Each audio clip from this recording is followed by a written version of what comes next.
Саламатсыздар ма балалар? Қазір бізде математика сабағы. Бүгінгі тақырыбымыз есепке айнымалысы бар өрнектер құру. Есепте шығаруда санды және әріпті өрнектерді қолдану.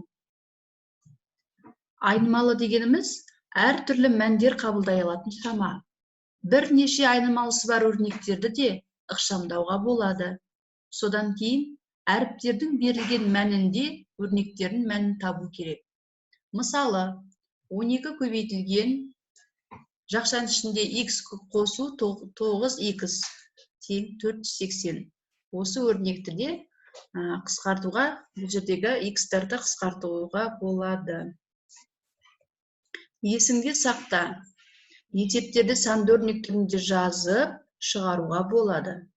Оның мәнін есептеп, сен есептің сұрағына жауап ала аласың.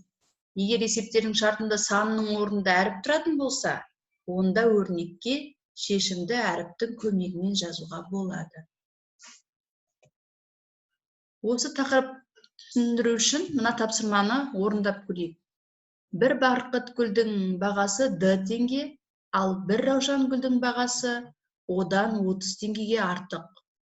Бір раушан гүлдің бағасын, 5 барқыт гүлдің бағасын, 3 раушан гүлдің бағасын, 5 барқыт гүл мен 3 раушан гүлдің бағасын көрсететін айнымалысы бар өрнектер жаз дейді.